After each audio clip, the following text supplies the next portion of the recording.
Pemirsa, Amerika Serikat memprediksi lonjakan kematian lebih dari 200.000 orang akibat COVID-19. Masyarakat pun diminta untuk mengikuti langkah pembatasan pemerintah. Presiden Amerika Serikat Donald Trump memperingatkan rakyatnya untuk mengantisipasi kondisi yang lebih buruk. Gedung Putih memproyeksikan kemungkinan 100.000 hingga 240.000 orang meninggal dunia di Amerika Serikat akibat pandemi virus corona.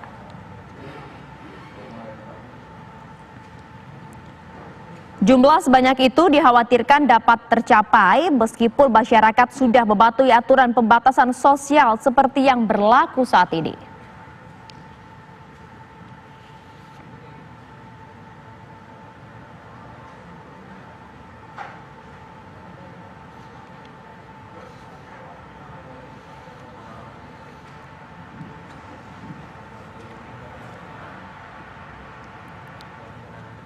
Sementara itu, sejumlah jenazah dipindahkan dari Rumah Sakit Brooklyn, New York yang menangani kasus COVID-19. Saat ini tercatat angka kematian di Amerika Serikat mencapai 1.200 orang dan mayoritas berasal dari kota New York. Dalam video terlihat sebuah forklift yang tengah mengangkat jenazah dan memasukkannya ke dalam sebuah truk kontainer pendingin. Namun hingga kini belum ada keterangan langsung dari pihak rumah sakit mengenai hal tersebut.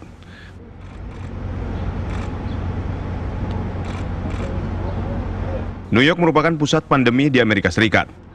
Angka kematian mencapai 1.200 orang dan mayoritas berasal dari kota New York.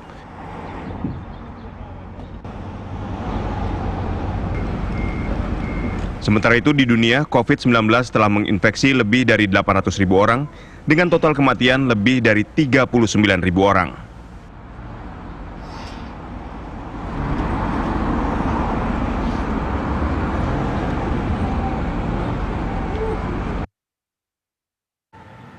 Pemirsa, untuk mengetahui lebih lanjut terkait dengan kondisi terkini di Amerika Serikat, kita telah terhubung dengan reporter TV One Yandri Subekti. Yandri, selamat pagi waktu Indonesia. Yandri, bagaimana kondisi saat ini di Amerika Serikat? Ya, Maria, seperti yang disampaikan tadi, Gedung Putih menyatakan kemungkinan jumlah korban terinfeksi maupun yang meninggal dunia ini akan terus bertambah dan puncaknya sekitar 2 hingga 3 minggu lagi. Dari Gedung Putih pun beberapa saat yang lalu menyatakan diperkirakan warga Amerika Serikat ini yang meninggal akan mencapai 100.000 hingga 240.000. Itu apabila masyarakatnya sudah melakukan social distancing. Bahkan ada yang memperkirakan apabila masyarakat tidak disiplin atau tidak melaksanakan social distancing, ini korbannya bisa mencapai 2 jutaan dalam waktu dekat, sampai flattening ataupun kurva apabila dibentuk dalam data ini flat hingga menurun. Dan ini tergantung dari warga Amerika Serikat, apakah mereka akan disiplin melaksanakan social distancing. Dan hingga saat ini baru saja kami mengupdate informasi dari 50 negara bagian, 30 negara bagian kepala pemerintahannya yaitu gubernur sudah melaksanakan executive order untuk masyarakatnya tinggal di rumah. Jadi ini sudah bersifat order yang harus dipatuhi oleh masyarakatnya di 30 negara bagian, karena saat ini jumlah yang terinfeksi maupun yang meninggal dunia ini sudah semakin mengkhawatirkan, dan diharapkan masyarakat benar-benar taat ataupun disiplin. Hanya essential working, diantaranya adalah pekerja rumah sakit, tenaga medis, polisi, dan juga tenaga pekerja di grocery store yang menjual perlengkapan ataupun kebutuhan masyarakat sehari-hari yang diizinkan untuk tetap keluar rumah, namun dengan berbagai persyaratan, diantaranya mengenakan masker apabila berada di kerumunan, dan juga tetap mengadakan ataupun mengingat mempraktekkan social distancing, membasuh tangan menggunakan hand sanitizer. Sementara itu di kota New York City, di tempat saya ini, di kota New York City ini adalah merupakan pusat dari pandemik coronavirus, di mana terbanyak jumlah terkonfirmasi maupun yang meninggal dunia ini hampir sepertiganya se-Amerika Serikat ini berada di kota kami.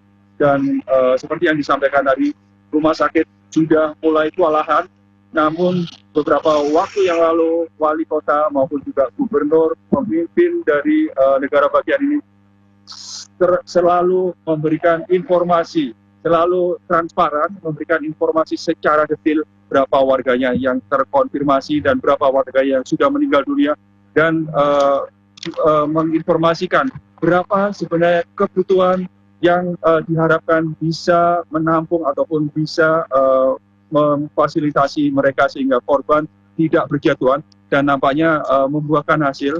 Beberapa waktu yang lalu sudah banyak bantuan dari negara federal Amerika Serikat mendatangkan kapal rumah sakit dari Angkatan Laut, dan juga bantuan berupa ambulan, 250 ambulan, berikut 500 tenaga medis, dan berbagai bantuan ventilator maupun masker. Ini adalah berkat upaya dari wali kota maupun pemimpin negara bagian. Pemimpin ataupun petinggi pejabat di sini ini sangat sekali berharap selalu memberikan update informasi sangat transparan, sehingga mereka benar-benar tahu apa yang diperlukan, dan apabila ada yang bisa membantu, mereka segera datang, dan kemungkinan ini bisa menekan korban meninggal dunia maupun korban yang terkonfirmasi. Maria. Terima kasih Yandri Subekti melaporkan langsung dari New York, Amerika Serikat.